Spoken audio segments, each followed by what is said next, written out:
Hello everybody, welcome back to the channel. Today we are actually continuing with my read-aloud series of Midnight Sun by Stephenie Meyer with chapter 25, which is called Race, which is probably one of the most important chapters in this entire story because it is building up to the chapter 26, which is called Blood, which is obviously where Edward ends up saving Bella. But before we begin the reading, I just have to make the quick disclaimer that I do not own any of the text being presented here, nor am I trying to present any of this as my own. This is all simply a read aloud that I'm doing for entertainment purposes, and it's all in fair use. And Midnight Sun is owned by Stephenie Meyer. So again, this is Midnight Sun by Stephenie Meyer, Chapter 25, Race. Even when the plane's wheels touched the tarmac, my impatience refused to ebb. I reminded myself that Bella was surely less than a mile distant now, and it wouldn't be many minutes before I could see her face again, but that only made the urge stronger to rip the emergency door off its hinges and sprint to the building, rather than wait through the interminable taxiing. Carlisle could feel my agitation in my absolute stillness, and he nudged my elbow lightly to remind me to move. Though our rose window shade was down, there was an excess of direct sunlight in the plane. My arms were folded so that my hands were hidden, and I'd let the hood of my airport shop hoodie fall forward to keep my face in shadow. We probably looked ridiculous to the other passengers, especially Emmett, bulging out of a sweatshirt that was several sizes too small, or as though we thought we were some kind of celebrities hiding behind our hoods and dark glasses, more probably northern bumpkins who had no frame of reference for spring temperatures in the Southwest. I caught one man thinking that we'd all remove the sweatshirts before we made it down the length of the jetway. The plane in the air had felt unbearably slow. This taxiing might kill me. Just a little more restraint, I promised myself. She'd be there at the end of this. I'd take her away from here, and we'd hide together while we figured this out. The thought soothed me a tiny amount. In reality, it took very little time for the plane to find its assigned gate open and ready. There were a million possible delays that hadn't gotten in our way. I should have been grateful. We were even fortunate enough to end up at a gate on the north side of the airplane, tucked into the late morning shadow of the larger terminal. That would make it easier for us to move fast. Carlisle's fingers rested lightly on my elbow while the crew took its time going through checks. Outside the plane, I could hear the mechanical jetway maneuvering into place and the knock against the hull when that was achieved. The crew ignored the sound the two forward cabin stewards staring together at a passenger list. He nudged me again, and I pretended to breathe. Finally, the steward approached the door and worked to heave it out of the way. I desperately wanted to help him, but Carlisle's fingertips on my arm kept me focused. With a hiss, the door opened, and warm outside air mixed with the stale cabin air. Stupidly, I searched for some trace of Bella's scent, though I knew I was still too far. She'd be deep inside the air-conditioned terminal, past the security post, and her pathway there would follow a route from some distant parking garage. Patience. The seatbelt light turned off with a tinny ding, and then all three of us were moving. We eased around the humans and were at the door so quickly that the steward took a surprise step back. It moved him out of our way, and we took advantage of that. Carlisle tugged the back of my sweatshirt, and I reluctantly let him pass me. It would only make a few seconds difference if he set the pace, and certainly he would be more circumspect than I. No matter what the tracker did, we had to adhere to the rules. I'd memorized the layout of this terminal in the onboard pamphlet, and we'd been loosed into the branch closest to the exit. More good luck. Of course, I couldn't hear Bella's mind, but I should be able to find Alice and Jasper. They'd be with the other families, waiting to greet passengers, just up ahead to the right. I'd started to edge ahead of Carlisle again, anxious to finally see Bella. Alice's and Jasper's minds would stand out from the humans like spotlights surrounded by campfires. I'd be able to hear them The chaos and agony in Alice's mind hit me then, like a sudden vortex erupting out of a calm sea, sucking me under. I staggered to a stop, paralyzed. I didn't hear what Carlisle said, barely felt his attempts to pull me forward. I was vaguely aware of his awareness of the human security officer eyeing us suspiciously. "No, I've got your phone right here," Emmett was saying too loudly, providing an excuse. He grabbed me under one elbow and started to move me forward. I scrambled to find my footing while he half carried me, but I couldn't quite feel the floor under me. The bodies around me seemed translucent. All I could really see was Alice's memories. Bella, pale and withdrawn, twitching with nerves. Bella, desperate-eyed, walking away with Jasper. A memory of a vision. Jasper rushing back to Alice, agitated. She didn't wait for him to come to her. She followed his scent to where he waited outside a women's restroom, face clouded with concern. Alice following Bella's scent, now finding the second exit, darting at a speed that was a little too conspicuous. The hallways full of people, the crowded elevator, the sliding doors to the outside, a curb teeming with taxis and shuttles, the end of the trail. Bella had vanished. Emmett propelled me into the giant atrium-like space where Alice and Jasper waited tensely in the shadow of a massive pillar. The sun slanted down at us through the glass ceiling, and Emmett's hands on my neck forced me to bow my head to keep my face in shadow. Alice could see Bella a few seconds from now, in a taxi, speeding along a freeway through brilliant sunlight. Bella's eyes were closed, and in just a few minutes more, a mirrored room, fluorescent tubes bright overhead, long pine boards across the floor, the tracker, waiting, then blood, so much blood. "Why didn't you go after her?" I hissed. "The two of us weren't enough. She died." I had to force myself to keep moving through the pain that wanted me to freeze into place again. "What's happened, Alice?" I heard Carlisle ask. The five of us were already moving in an intimidating formation toward the garage where they'd parked. Thankfully, the glass ceiling had given way to simpler architecture, and we were out of danger from the sun. We moved faster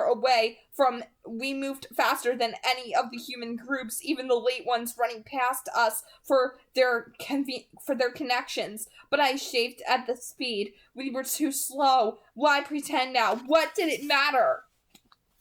"Stay with us, Edward," Alice cautioned. "You're going to need us all." In her mind, blood. To answer Carlisle's question, she shoved a piece of paper into his hand. It was folded into thirds. Carlisle glanced at it and recoiled. I saw it all in his head. Bella's handwriting, an explanation, a hostage, an apology, a plea. He passed the note to me. I crumpled it in my hand, shoved it into my pocket. "Her mother?" I growled softly. "I haven't seen her. She won't be in the room. He may have already—" Alice didn't finish. She remembered Bella's mother's voice on the phone, the panic in it. Bella had gone to the other room to calm her mother, and then the vision had overtaken Alice. She hadn't put the timing together. She hadn't seen. Alice was spiraling in guilt. I hissed, low and hard. Hold on. There's not time for that, Alice. Carlisle was almost inaudibly muttering the pertinent information to Emmett, who had become impatient. I could hear his horror as he understood, his sense of failure. It was nothing compared to mine. I cannot let myself feel this now. Alice saw the tiniest of windows.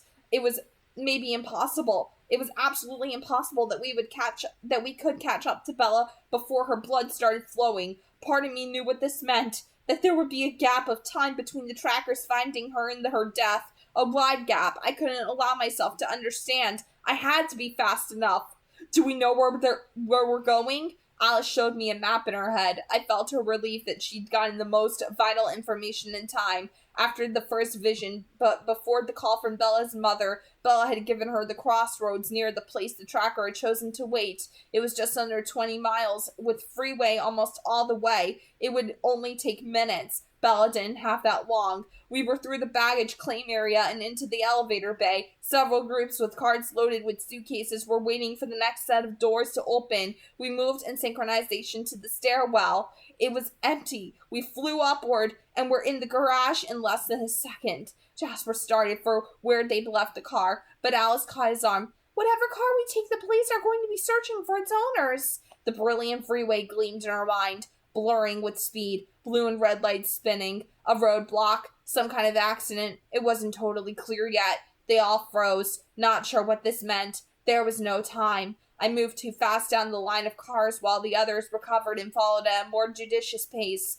There weren't many people in the garage, none who could see me plainly. I heard Alice instructing Carlisle to retrieve his bag from the trunk of the Mercedes. Carlisle had kept a medical kit in every car he drove in case of emergencies. I didn't let myself think about that. There wasn't time to find the perfect option. Most of the cars here were bulky SUVs or practical sedans, but there were a few options a little faster than the others. I was hesitating between a new Ford Mustang and a Nissan 350Z, hoping Alice would see which would serve better, when the hint of an unexpected scent caught my attention.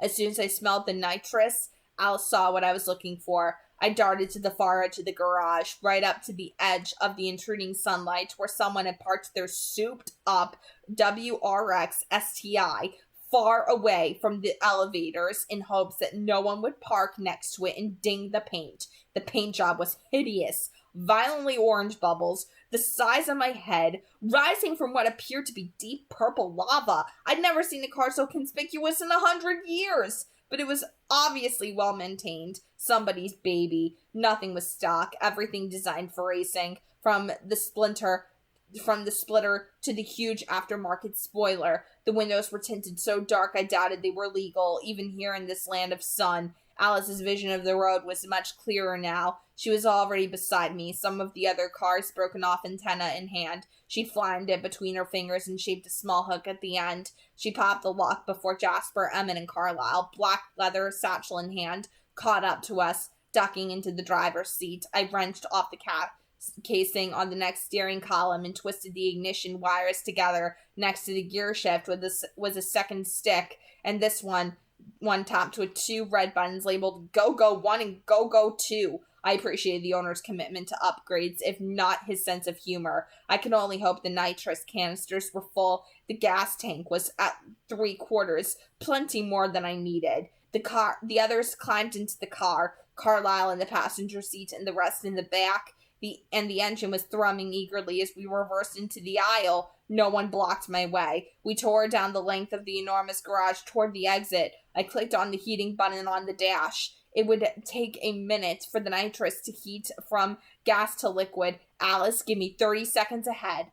Yes! The descent was a tight corkscrew that spiraled down 4 floors. Midway, I ran up against the back of an Escalade on its way out, as Alice had seen I would. The way was so narrow, I had no option but to ride its tail, and tried to startle the other driver with one long honk. Alice saw that wouldn't work, but I couldn't resist. We spun out the last curve into a wide sunlit pavement bay. 2 of the 6 lanes were empty, and the Escalade headed for the closest. I was already to the last kiosk. A thin red and white striped arm stretched across the lane. Before I could even really consider ramming through it, Alice was shouting at me in her head, "If the police start chasing us now, we don't make it." My hands clenched the neon orange steering wheel too hard. I forced my fingers to relax while I pulled up to the automated window. Carlisle grabbed the ticket, stuck behind the visor in an obvious way, and held it out to me. Alice snagged it. She could see I was as likely to put my fist through the card reader as I was to wait patiently for the machine to work. I drove another 2 feet forward so Jasper could roll down his window and pay with one of the no-name cards we used to stay anonymous. He pulled his dark sleeve to his fingertips. There was the barest glimmer as he reached out the window to shove the ticket into the slot. I concentrated on the striped arm. It was the checkered flag. As soon as it lifted, the race was on. The card reader made a whirring sound. Jasper punched a button. The arm popped up and I hit the accelerator. I knew the road. Alice had seen the length of it and everything in our way. It was the middle of the day and the traffic wasn't terrible. I could see the holes in the pattern. It took me 12 seconds to shift through the gears until I was in 6th. I didn't plan to shift down again. The first section of the freeway was mostly empty, but a merge loomed ahead. Not enough time to make full use of a NOS canister. I veered to the far left to get around the influx. I could say this for Arizona. The sunlight might be ridiculous, but the freeways were exceptional. 6 wide, smooth lanes with shoulders ample enough on either side that it was as good as 8. I used the left shoulder now to streak by two pickups who thought they belonged in the fast lane. Everything was flat and blasted around the highway, wide open, with no place to hide from the light. The sky an enormous pale blue dome that seemed almost white in the glaring heat. The whole valley was bared to the sun like food in a broiler. A few twig-like trees, scarcely clinging to life, were the only features breaking up the dull expanses of gravel. I couldn't see the beauty Bella saw here. I didn't have time to try. My speed was up to 120. I could probably get another 30 out of the STI, but I didn't want to push her too hard yet. There was no way to know if the engine had been turned to stage 2 or 3. It would be touchy, unstable. I could only watch the oil pressure and temperature and listen carefully to how hard the engine was working. The huge arcing overpass would carry us to the northbound freeway was approaching, and it was only one lane, with a very wide right shoulder. I skidded back across the 6 lanes to make the exit. A few cars swerved in surprise, but they were all a distance behind me by the time they reacted. Alice saw that the shoulder was not quite wide enough. Jazz, I'm going to lose the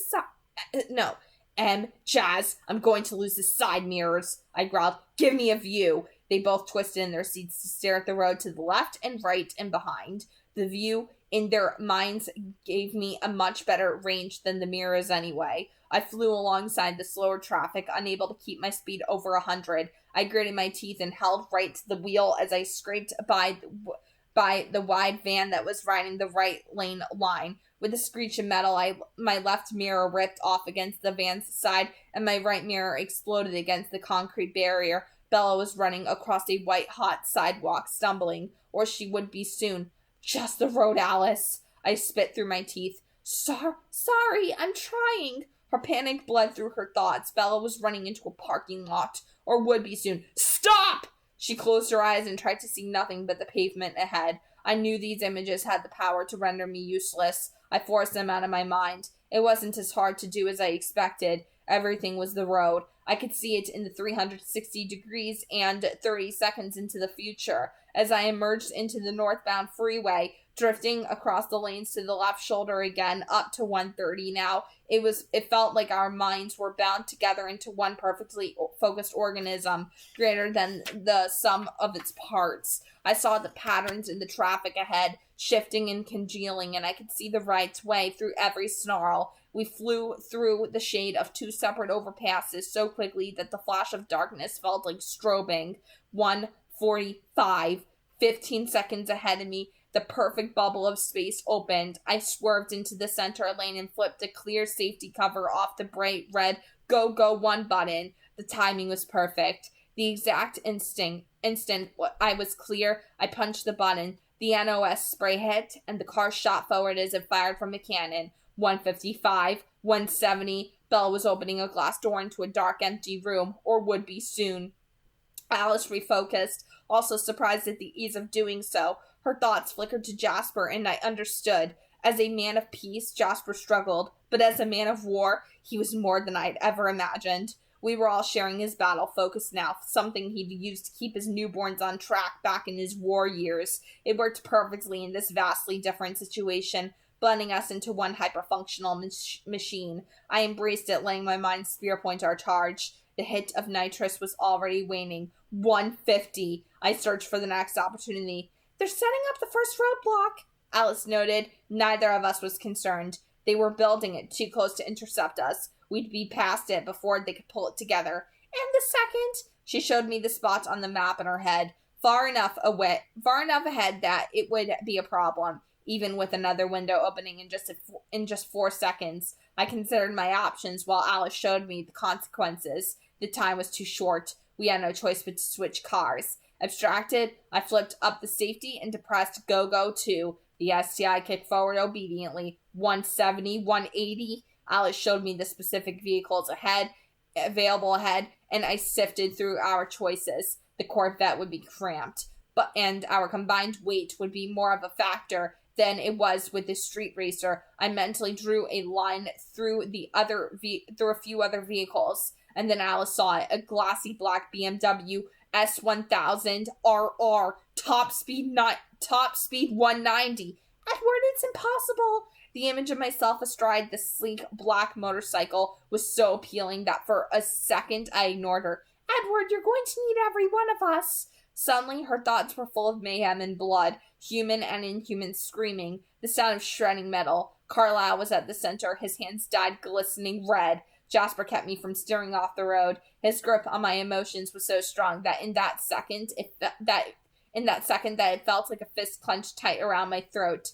Together we forced my mind back to the lanes in front of me. It was the shortest part of the journey we'd have left. The car didn't matter so much. Alice flipped through sedans, minivans, and SUVs. There it was, a brand new Porsche Cayenne Turbo, too new for plates yet. Top speed 186, already adorned with a stick figure family on the back window, 2 daughters and 3 dogs. A family would slow us. Alice used my decision to take this car and looked ahead into what that meant. Luckily, there was only the driver inside, a 30-something female with a dark brown ponytail. Alice couldn't see Bella on the sidewalk anymore. That part was past now, as was the parking lot.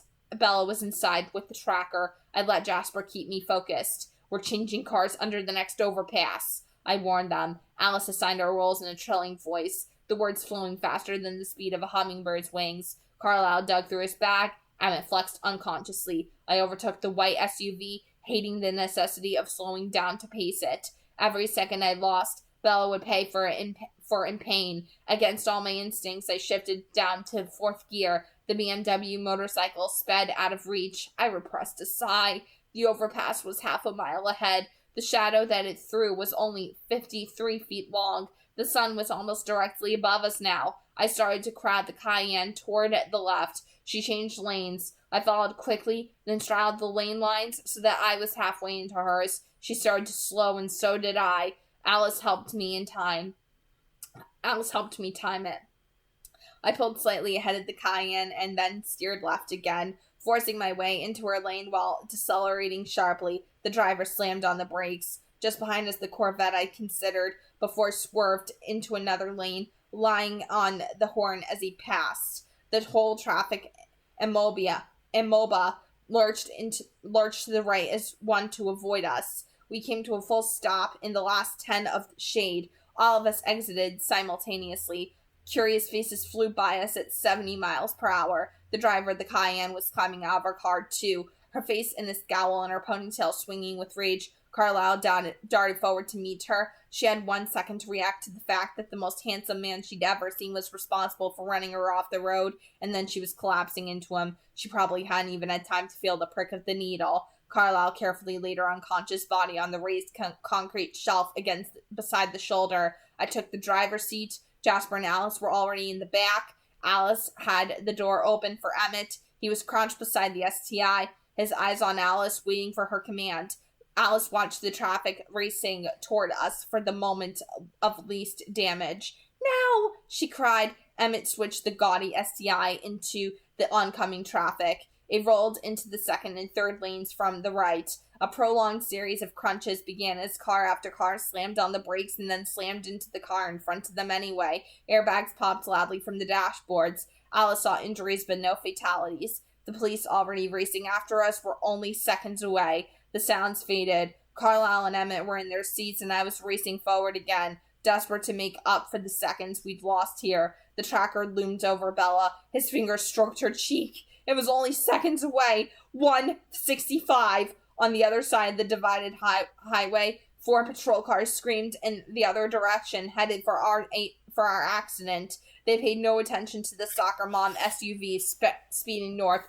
Only 2 more exits. 180. I couldn't feel any strain in the SUV, but I knew the danger now lay not in engine failure. It would take a lot to compromise this German-built tank, but in the integrity of the tires. They weren't manufactured for this kind of speed. I couldn't risk blowing any of them, but it was physically painful to ease my foot back from the gas pedal. 160. Our exit was racing toward us. I whipped around the semi and swerved to the right. Alice showed me the setup. An intersection spanned the length of the overpass. At the top of this exit, a street light was just turning yellow. In 1 second, the west side of the intersection would get a green arrow and 2 lanes of vehicles would cross the middle of the road, silently urging the tires to hold themselves together. I mashed down the accelerator. 170. We shot up the exit on the narrow left shoulder, passing within inches of the cars, stopped for the light.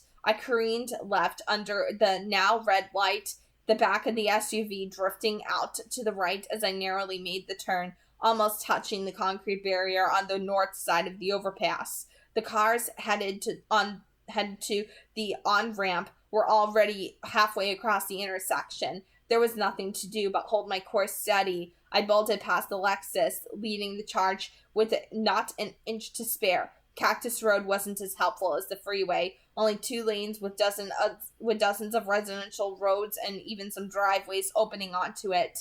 4 lights between us and the mirrored room. Alice saw we would hit 2 of them on red. A speed limit sign, 40 miles an hour, flew by. 120. The road gave me one small advantage. A suicide lane edged by bright yellow lines ran right down the middle of almost its entire length. Bella was crawling across the pine floorboards. The tracker raised his foot. Alice refocused, but my mind veered. For a tenth of a second, I was back in my Volvo in Forks thinking of ways to kill myself. Emmett would never, but maybe Jasper? He alone could feel what I felt. Maybe he would want to end my life just to escape that pain. But probably he would run away instead. He wouldn't want to hurt Alice. So that left the trip to Italy. Jasper reached forward to touch his fingertips to the back of my neck. It felt like a Novocaine washing over my anguish. I tore down the center lane uninterrupted for a mile, veering back into the legal lanes to fly under the first green light. The next intersection rushed toward me. The suicide lane transitioned to a left turn lane with 3 cars lined up and waiting. The right turn lane was mostly empty. I was able to avoid the motorcycle in it by popping up onto the sidewalk for a second, fighting to keep the SUV from rolling. I glanced at the speedometer. 80. Unacceptable. I darted through the light, crossed traffic. Fortunately, a few drivers had seen me coming and lurched to a stop halfway into the intersection and reclaimed the suicide lane. 100. The coming intersection was bigger than the last, wider and twice as congested. Alice, give me every possibility!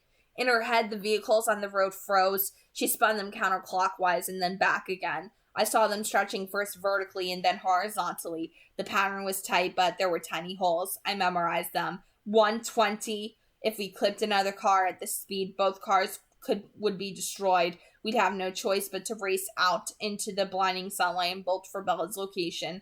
People would see something. None of the others were as fast as I was. I didn't know what the story would be, aliens or demons or secret government weapons. But I did know there would be a story. And then what? How would I save Bella when the immortal authorities came asking questions? I could not involve the Volturi, not unless I was too late. But Bella was screaming! Jasper ramped up my Novocaine dosage. Numbness soaked through my skin and into my brain. I jammed my foot against the gas pedal and swerved into the oncoming lanes of traffic. There was just enough space to weave between the other cars. They were all moving so slowly compared to me that it felt like dodging around standing objects. 130. I sneaked my way through the frozen intersection, crossing to the right side of the road as soon as it was clear. Nice! Emmett hissed. 140. The final light would be green, but Alice had different ideas. Turn left here, she said, showing me a narrow residential road behind the commercial area where the dance studio was located.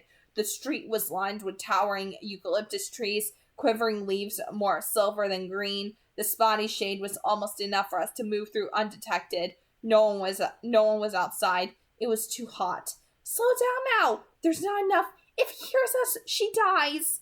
Unwillingly, I moved my foot to the brake pedal and started slowing. The angle for the turn was sharp enough that I would have rolled the SUV if I hadn't. I took the turn only 60. Slower! My jaw locked in place as I braked down to 40. Jasper! Alice hissed at top speed, her words nearly silent despite her fervor. You cut around the building and come through the front. The rest of us go through the back. Carlisle, get ready. Blood all over the shattered mirrors, pulling on the wooden floors.